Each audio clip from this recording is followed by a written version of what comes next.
infectée. Cette huître infectée, vous ne le sentez pas, vous l'avalez, et il y a des microbes qui ont fabriqué des toxines qui sont dans ce liquide. Ces toxines passent dans le sang très rapidement. Et c'est pour ça que ces toxines sont détectées au niveau hépatique, et il y en a un qui dit, tiens, il y a des envahisseurs. Et l'autre, il dit, ça doit venir du côlon, c'est lui qui les garde tout le temps. Alors, qu'est-ce qu'ils font? Eh bien, ils font une vidange de cette vésicule, une chasse biliaire. Cette chasse biliaire, elle va descendre jusqu'au côlon droit. Lui ne supporte pas. Qu'est-ce qu'il fait? Immédiatement, c'est le ballonnement, il dilate l'intestin grêle. C'est sa défense pour ralentir l'arrivée de ce liquide épouvantable. Si c'est dilaté, si ça n'avance pas, cette bile remonte vers l'estomac. Lui ne supporte pas. Qu'est-ce qu'il fait? Eh bien, automatiquement, il dit « moi, je chasse » et il vous fait vomir. C'est-à-dire qu'il vide tout le haut vers l'extérieur. Et quand cette bile arrive du côté gauche, lui, c'est le frère du côté droit. S'il bloque, comme faisait l'autre, l'autre dit « arrêtez là-haut ». S'il bloque chez son frère, il dit « arrête là-bas », il va tuer son frère. Lui, il voit la sortie. Donc, il dit « moi, je vais chasser ». Et il a le droit de diluer. Ça vous donne la diarrhée. Il a une priorité d'accélération. Donc, cette chasse biliaire, qui est défensive, en réalité, elle vide vers le haut par le vomissement, elle vide vers le bas par la diarrhée.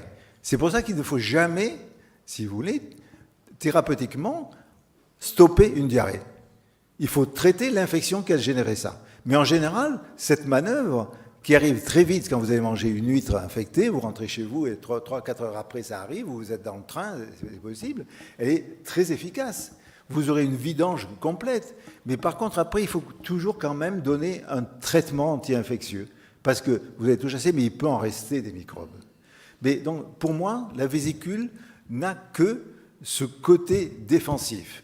Alors, on vous dit tout aussi que le stress, si vous voulez, c'est quelque chose de très dangereux, qu'on peut faire des cancers au point de vue stress. Je suis tout à fait d'accord avec vous.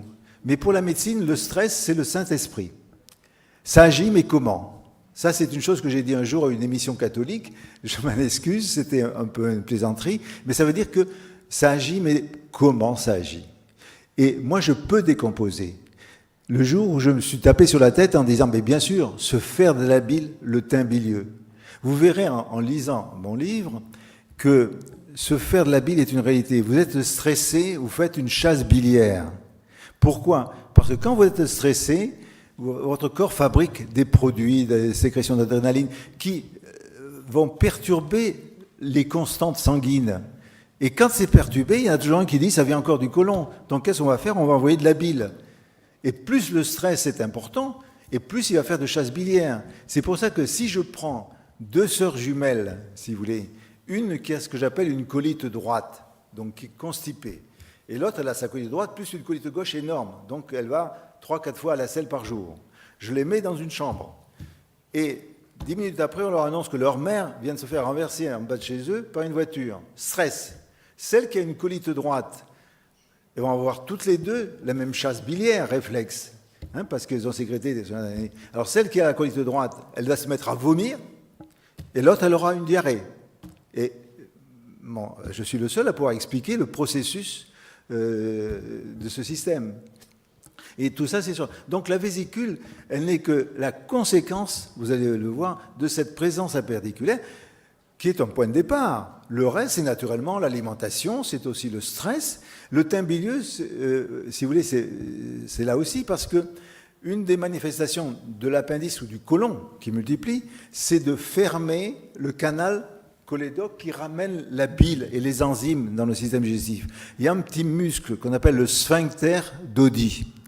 Alors, ce petit muscle, naturellement, des grands anatomistes, que je dérange aussi, ont dit il est fait pour empêcher les aliments de remonter dans le canal cholédoque. Alors, si vous voyez, en ouvrant le tube digestif à cet endroit, et si vous cherchez l'ouverture de ce canal, ce sphincter, c'est tout petit. Si ça doit remonter, ça va remonter vers l'estomac. Donc, c'est pas ça. Par contre, si vous savez que le corps sait très bien que ce liquide est mortel pour votre côlon, que dès que ce côlon droit, dès que ce système appendiculocolique ou côlon droit reçoit ces sécrétions qui l'attaquent, il va essayer de tout au moins de ralentir l'arrivée. Donc il va fermer ce muscle, il va fermer ce sphincter. Et en réalité, il n'est pas ça pour empêcher, il est là pour ralentir. Et ça donne donc, qu'est-ce qui se passe? Eh bien, ça donne une hyperpression dans le foie, une hyperpression dans le pancréas, d'où les cancers du pancréas. Moi, j'ai éliminé ça de ma clientèle. Pavarotti, qui est mort il y a 3 ans à peu près, il a été opéré à 70 ans d'un cancer du pancréas et il est mort 1 an après. Et j'ai trouvé que c'était jeune. En plus, moi, je n'en ai pas dans ma clientèle. Donc, je dis, Pavarotti, il doit avoir encore son appendice, qui est un multiplicateur dans le nombre et dans le temps. Alors, j'ai cherché à voir à la télé si je voyais comment il marchait, comment il se tenait, mais c'était tellement rapide et c'est pas ses pieds qu'on me montrait. Et puis, j'ai un patient qui m'a amené une photo de Pavarotti. Il se tient, si vous en avez une, il se tient debout, il est là, si vous voulez, il se tient très droit, donc bien droit, un appui, et ses 2 pieds sont comme ça. C'est tout. Donc je ne le connais pas, mais si quelqu'un peut faire des recherches là-bas, il verra très bien que Pavarotti avait encore son appendice. Vous savez, je me contrôle à chaque fois, et à chaque fois, je peux vous dire, comme vous allez vous contrôler vous aussi, une fois que vous saurez tout ça, ça sera facile de voir autour de vous ces attitudes. Et ces attitudes, c'est pour dire que, attention, ça joue un rôle, méfiez-vous. Si j'avais pu parler conseils alimentaires, qui sont ici, que vous pourrez retrouver tout à l'heure, ces conseils, ils s'adressent surtout aux gens qui ont été opérés. Pourquoi? Parce que depuis que j'ai trouvé ça, si vous voulez, j'ai cherché comment on pouvait ne pas faire cette intervention, ne pas opérer ces gens. Et malheureusement, je n'ai pas trouvé de solution. Et quand quelqu'un arrive chez moi, et je l'interroge, et me dit « j'ai été opéré, je suis ravi ». Parce que là, j'ai les mains libres, je suis actif tout de suite, en donnant mes conseils alimentaires, en protégeant son côlon, en protégeant son estomac, parce que je sais ce qui se passe. Donc, je n'ai pas à le voir 36 fois, il repart. Et je dois dire que j'ai réduit, si vous cherchez sur Internet, à mon nom, au nom de mon livre, des témoignages de patients sur des pathologies lourdes, telles que les rectocolites hémorragiques, telles que les maladies de Crohn, sur l'anorexie, ou la boulimie. Si vous cherchez tout ça, vous allez voir des témoignages de patients. Parce que ça fait des années que je sais ça. Et dans ces témoignages, je vois des gens venant de partout. J'ai là, dernièrement, une jeune femme qui habite en Californie, qui m'a téléphoné en me disant, voilà docteur, je pense que c'est une jeune femme, elle est d'origine française, elle s'appelle Florence, je n'ai pas eu ses autres coordonnées, et elle me dit, voilà, je vis en Californie, et j'ai une rectocolite depuis 2001. Donc oui, ça fait longtemps, ça fait 9 ans. Je suis soigné là-bas et ça ne va pas donc tellement bien. Pourquoi? Parce qu'il n'y a aucun conseil alimentaire. Parce que le point de départ, je vous le dis, si vous avez des gens autour de vous qui l'ont, le point de départ, ce sont effectivement ces sécrétions biopancréatiques. Or, personne ne leur donne de conseils alimentaires. Si, on va leur dire, arrêtez le lait, arrêtez le légume vert quand vous avez une crise, et puis après, vous pouvez remanger tout ce que vous voulez. Et dans la majorité des cas, ils ont encore leur appendice qui est un multiplicateur. Il y a une étude anglaise en 98, j'ai fait un article là-dessus, puis on ne m'a pas repassé la suite, parce que, qui a dit, sur 200 cas de rectocolite hémorragique, il y avait 95,5% qui avaient encore leur appendice. Mais ils ne pouvaient pas répondre. C'est un grand centre pour 200 cas de rectocolite hémorragique. Ils ne pouvaient pas répondre parce que l'appendice, ils ne connaissent pas, si vous voulez, et la rectocolite, ils ne connaissent pas. Alors, il y a le côté psychologique, c'est certain, dont je viens de vous parler, c'est-à-dire sans manger, vous envoyez des sécrétions biopancréatiques, des chasses biliaires, mais c'est tout. Et en plus, quelqu'un qui a une rectocolite, c'est quelqu'un qui a un état colitique énorme depuis longtemps, donc il n'est pas bien dans sa peau. Et ça aussi, on n'en parle pas. Alors, quand quelqu'un arrive comme ça, on lui dit, bien sûr, si vous étiez mieux là-haut, ça serait bien. C'est-à-dire, moi, je suis le bon médecin, et c'est de vous que ça dépend. Alors, soyez bien. Mais comment être bien quand on a un côlon qui ne va pas? Les gens ne se rendent pas compte à quel point les médecins ne se rendent pas compte à quel point les gens vivent mal avec ça. Je ne vois que ça. Par exemple, pour l'anorexie, comme je suis attaqué en ce moment et très sérieusement pour ce que je fais, ils s'en rendent compte 50 ans après, mais ils veulent absolument que je disparaisse et que mon livre disparaisse. J'ai une jeune femme qui m'a fait un témoignage qui est poignant, c'est à pleurer. Elle est d'origine belge. Il y a 6 ans à peu près, ou 7 ans, cette jeune femme est venue me voir de Belgique, envoyée par sa mère. Elle avait signé sa pancarte parce qu'elle était hospitalisée en réanimation dans un grand centre hospitalier. Pourquoi ? À 9 ans, elle a fait un syndrome, pour moi, appendiculaire assez aigu. Elle a été hospitalisée pendant à peu près 8 à 10 jours. Naturellement, comme l'examen valable, cette palpation n'est jamais faite, qu'on a fait tous les autres examens, on n'a rien trouvé. Cette crise s'est tassée, elle est ressortie.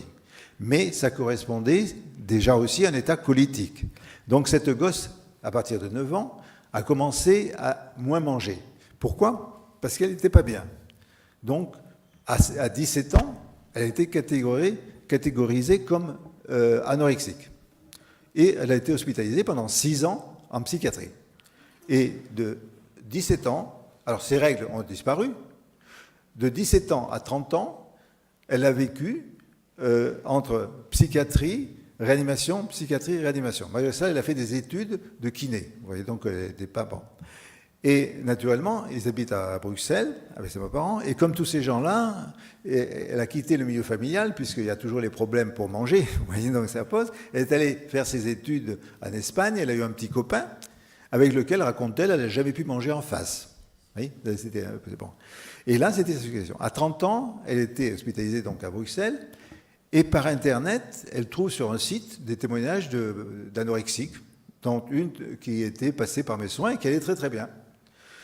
Elle prend les coordonnées de mon livre, elle le commande, et sa mère prend rendez-vous. Elle me l'amène, je lui palpe le ventre, et je trouve cette douleur profonde. Elle n'était pas en crise du tout, hein, c'était que j'aurais pu la palper 10 ans avant, c'était pareil. Et je lui dis, voilà, vous avez un problème, et tant que je ne vous ai pas opéré, c'est ça. Et elle raconte que pendant ces 13 ans, elle disait au psychiatre, docteur, je vous assure, c'est écrit, hein, c'est pas moi qui l'ai dit, si j'étais bien quand je mange, je mangerai. Voilà. C'était son leitmotiv. Et là, on disait, c'est là-haut, c'est bon. Et psychiatre aussi bien en Espagne qu'en Belgique. Bon. Elle revient me voir, je la page, j'examine, et c'était un squelette. Hein, il fallait voir vraiment l'anorexique pour qu'elle cite sa pancarte en réanimation. Et elle rentre à Bruxelles, et elle avait tout essayé au point de vue régime. Hein, tout ce que je raconte, tout ça, elle avait tout essayé sans résultat. Elle se dit, dans le fond, qu'est-ce que je risque ? Donc, je l'ai vue, moi, fin avril, et elle me retéléphone, elle me dit, écoutez, vers le 15 mai, là, j'irai un peu mieux, ma réanimation, vous revenez. Elle revient, naturellement, mes anesthésistes fait la gueule, comme on dit, parce qu'il est fou, et c'est pas une crise, enfin, etc. Vous voyez à peu près le système dans lequel je me bats depuis des années. J'ai dit, non, il faut absolument... Bon, je l'opère, elle repart en Belgique, j'opère un lundi, elle repart le jeudi, tout allait bien, c'était une paroi, une petite incision toute petite, microscopique, hein, parce que il n'y avait plus de paroi, il n'y avait plus rien. Et les fils, on les enlève, ça va mieux, et j'ai pas de nouvelles. On était donc en mai. En septembre, en rentrant de vacances, je reprends mon téléphone, j'avais pas de nouvelles, je téléphone à sa mère à Bruxelles, puisque là, j'avais pas ses coordonnées, et je lui dis, j'aimerais bien avoir des nouvelles de votre fille. Il me dit, mais comment, elle ne vous a pas appelé? Elle va très très très bien. Et enfin, je vais lui téléphoner, je dis, écoutez, ne la dérangez pas. Elle me dit, vous savez, elle ne peut plus voir les médecins. Hein, et voilà. Bon, j'ai dit, écoutez, ne la dérangez pas, ce que je sais, c'est qu'elle aille très bien. Bon. Il y a un peu plus de 2 ans, en janvier, sa mère me téléphone de Bruxelles et me dit, vous savez, ma fille veut absolument que je vienne me faire opérer. Parce que moi aussi, j'ai des troubles coliques, ce n'est pas comme elle, mais elle trouve que ça s'aggrave et tout ça, il faut qu'elle soit bien, il faut que je vienne. Je lui dis, bon, que ça tienne, vous venez, puis je vous opère, je vous examine, je vous opère. Bon, elle vient.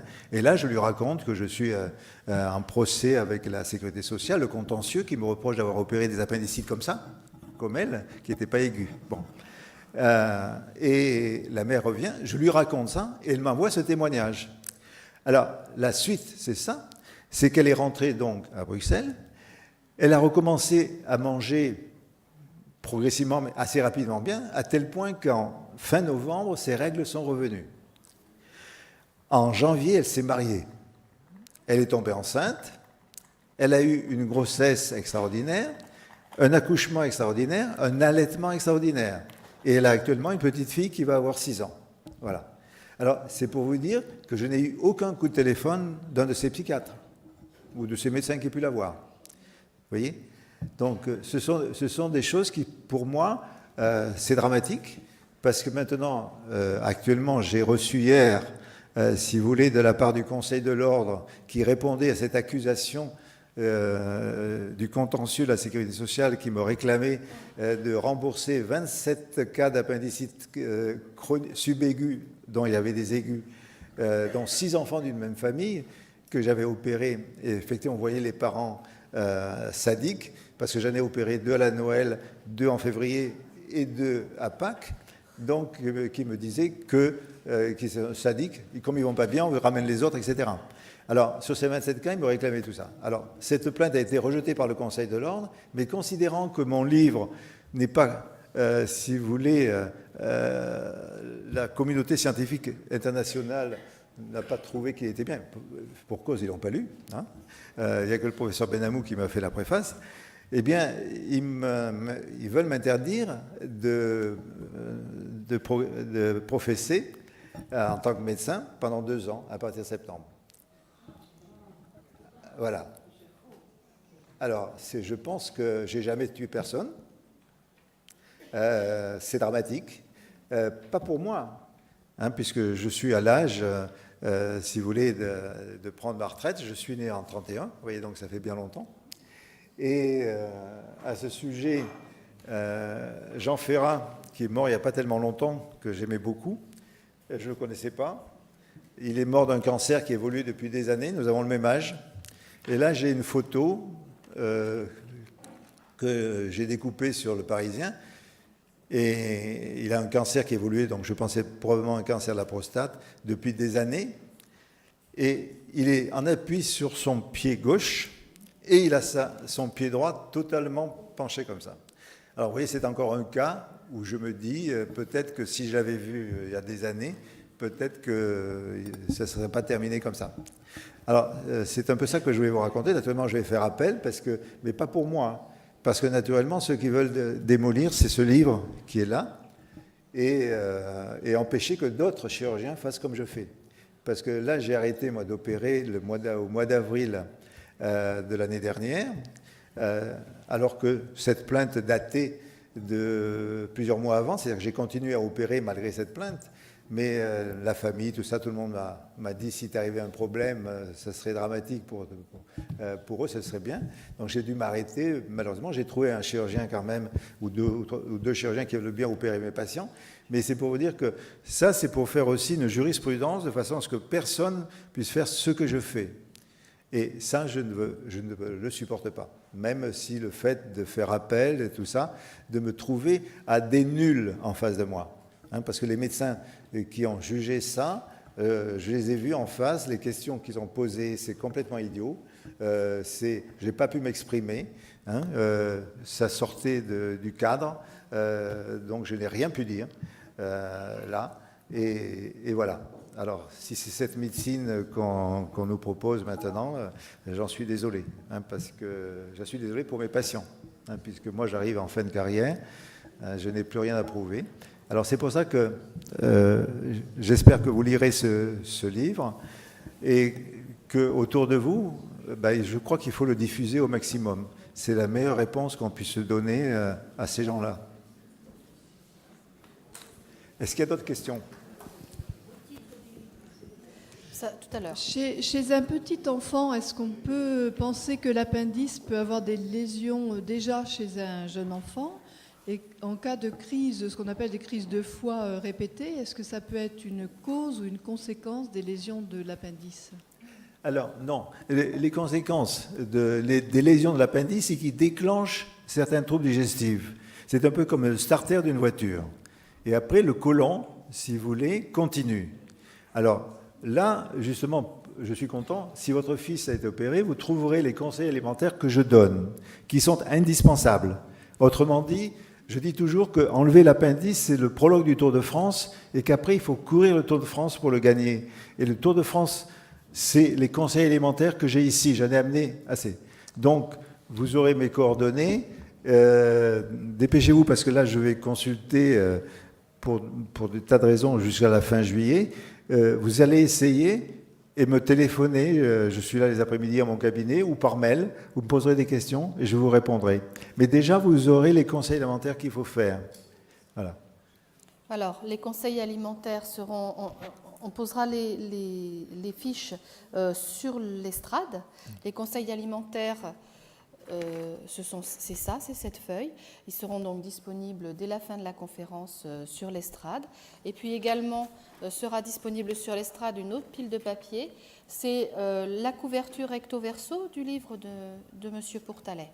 Hein, de façon à ce que vous ayez les coordonnées du livre, les références, puis les informations qui sont immédiatement disponibles quand on le regarde. Alors, par Internet aussi, vous pourrez trouver des forums de patients avec beaucoup de pathologies, hein, parce qu'il y a des tas de commentaires, parce que c'est pour ça que je vois des tas de pathologies qui viennent me voir, hein, qui n'ont rien à voir a priori. Hein. J'ai vu par exemple, qui n'est pas très loin de Pau, une cystite interstitielle. Alors une cystite interstitielle, c'est quelque chose qui est épouvantable. La médecine n'a aucune explication et ce sont des gens qui font pipi tout le temps. On ne trouve rien, ils n'ont aucune infection, ils n'ont rien, mais c'est nuit et jour. Donc c'est épouvantable pour le couple, pour tout ça. Voilà. Et il n'y a aucune explication. Alors naturellement, on dit que c'est psychologique, et tout ça. Et cette dame, c'était la première fois que je la voyais, m'a téléphoné et j'ai dit écoutez, je pense que je peux quelque chose pour vous. Parce qu'elle avait trouvé mon livre. En cherchant. Elle est venue, et vous verrez ça dans mon prochain livre, parce que je vais écrire encore des choses, là j'ai besoin de me libérer de beaucoup de choses, et elle va très bien actuellement. Donc, et naturellement, personne, si vous voulez, même son médecin, les gens ne croient pas, etc. Donc, vous voyez, ça dépasse leur connaissance. Je dis toujours que malheureusement, beaucoup de médecins sont des faux scientifiques. Et ils ne veulent pas se remettre en question. Moi, j'ai appris comme eux, donc je n'ai pas arrêté de me remettre en question. Ça m'a peut-être, depuis que j'ai appris comme eux, je sais comme eux. Donc c'est avec mes patients que j'ai travaillé. J'ai jamais pu, malheureusement, entraîner des médecins, si vous voulez, à travailler avec moi. Il n'y a qu'avec les patients et mon expérience. Je n'ai pas tout trouvé tout de suite, malheureusement, mais petit à petit, je pense que j'ai trouvé le maximum. Et la préface qui est donnée ici par le professeur Benamou, c'est un des rares grands scientifiques qui a écrit beaucoup sur l'appendice, qui a lu 2 fois mon premier livre. Et je l'ai rencontré accidentellement, 1 an après avoir donné mon livre, et je lui ai dit au fait, il venait opérer dans la clinique où j'opérais, et il me dit, j'ai opéré ici parce que je prends ma retraite de l'hôpital Bichat. Et j'ai dit, au fait, tu as lu mon livre? Il m'a dit, oui, 2 fois, et tu m'as beaucoup appris. J'ai failli tomber sur les fesses quand il m'a dit ça. Hein. Et quand j'ai écrit l'autre livre, parce que je ne voulais pas que ça se perde et que j'avais d'autres choses à dire en plus, eh bien, j'ai téléphoné en lui disant, si tu veux me faire une préface, mais tu sais, si tu ne peux pas, parce que ça cautionnait. Il m'a dit non, et le lendemain, j'avais ça de Bichat. Voilà. Alors, en plus, par la suite, je lui ai dit, tu as essayé de parler avec les gastros, les grands professeurs que tu connais, etc. Il me dit, oui, mais je me heurte à un mur. Voilà. Donc, c'est ça. Alors, il nous reste encore un tout petit peu de temps pour une question. Ah. Oui. Voilà. Oui, bonjour. Vous avez dit tout à l'heure que l'homme primitif avait eu besoin de l'appendice pour survivre. Pourquoi l'homme primitif a-t-il eu besoin de l'appendice pour survivre? Alors, votre chien n'a pas d'appendice. Je suis le seul à dire pourquoi. Et nous, les primates en ont un. Alors, cet appendice, si vous voulez, m'a fait découvrir un peu le dilemme corporel. Quand vous êtes un bébé, vous êtes le satellite dans le ventre de la fusée porteuse. On vous construit grâce à l'énergie de la maman. Quand tout marche, on vous jette dehors et on vous coupe le cordon, il n'y a plus d'énergie. Il y a 2 moteurs de vie prioritaires, c'est-à-dire que si vous ne respirez pas, vous mourrez. Si vous ne mangez pas, vous mourrez. Mais le problème, c'est qu'en mangeant, vous fabriquez le produit qui est indispensable à votre vie, puisque vous allez détruire l'aliment que vous mangez et pouvoir l'utiliser. Mais le drame corporel, c'est que ce produit peut vous bouffer aussi. Donc, c'est un peu la négation de la vie. Il faut manger pour vivre, et en mangeant, vous tuez. Beaucoup de gens l'ont dit, mais jamais personne n'a dit pourquoi.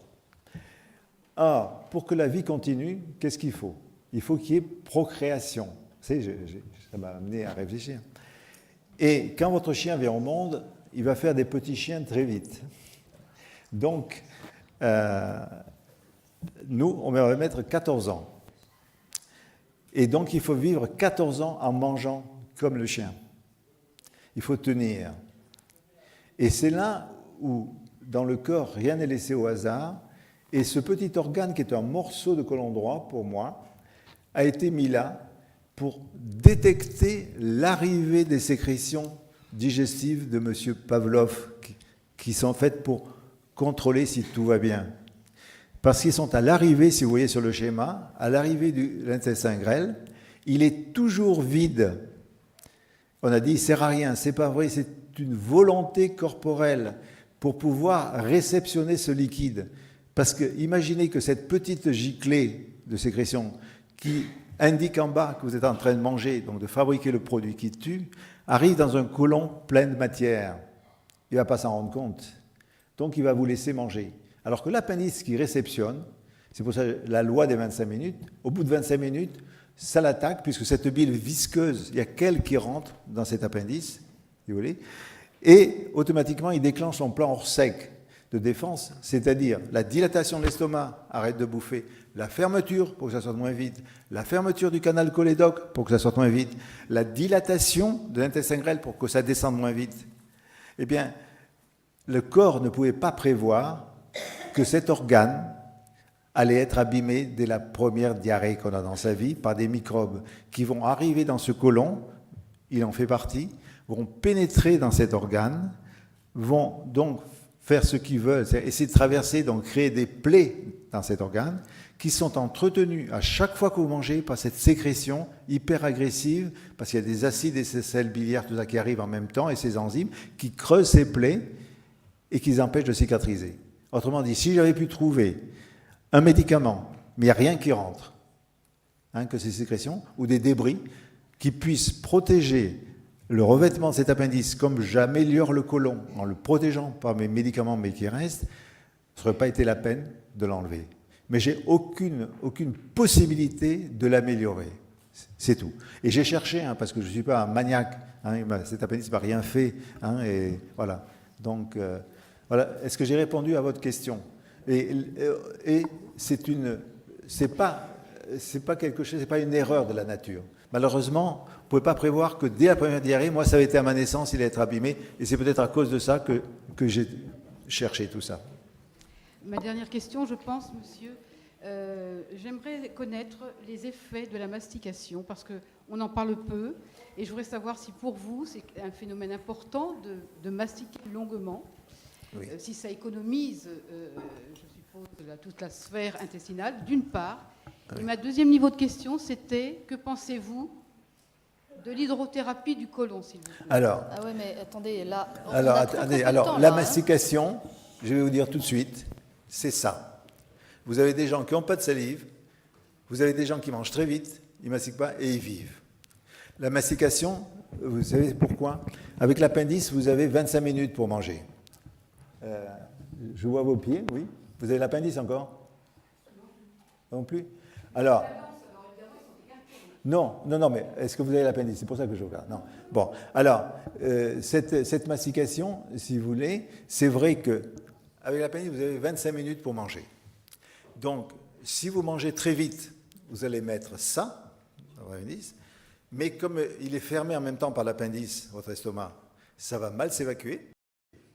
Donc, vous dites, je digère mal. Quelqu'un vous dit, oui, tu manges trop vite.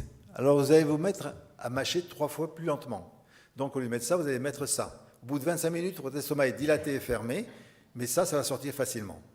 Donc, c'est pas mal de mâcher, mais ce n'est pas le plus important. Vous voyez? Donc, mais c'est une toute petite chose. La chose, si vous voulez, les gens n'ont pas de salive, ils vivent. Vous savez ce qu'ils font? Ils boivent pour que ça glisse.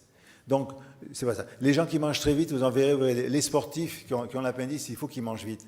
Ouais. Donc cette mastication, on l'a mise en avant. Bien sûr, on peut faire des tas d'analyses, des tas de choses. Bon.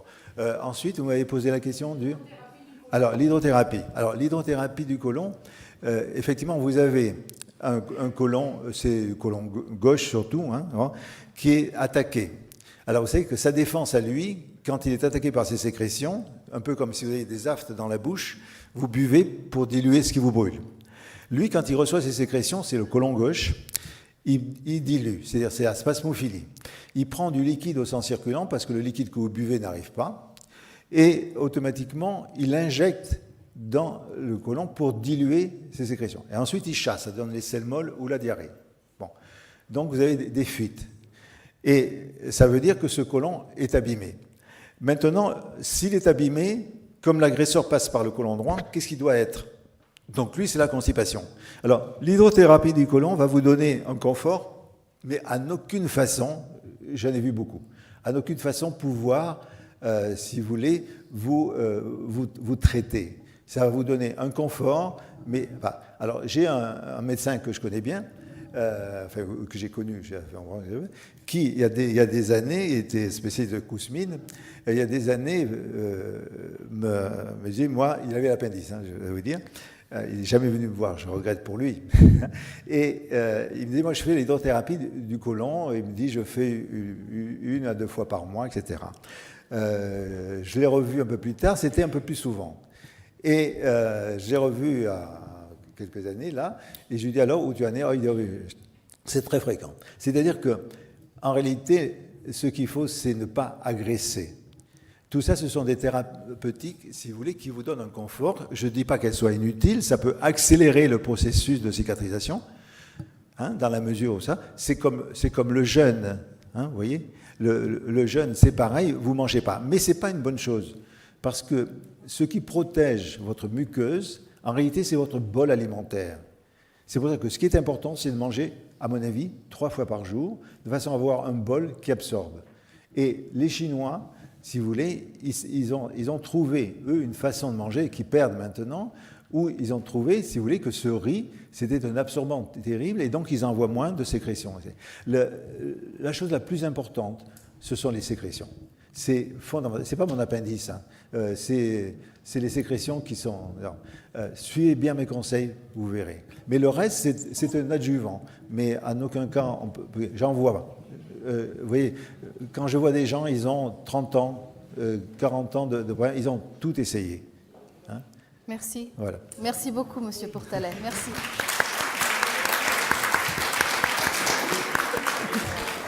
Alors, je voudrais vous signaler que la dédicace du livre de Monsieur Pourtalais, ce sera à partir de 13h30 au stand des livres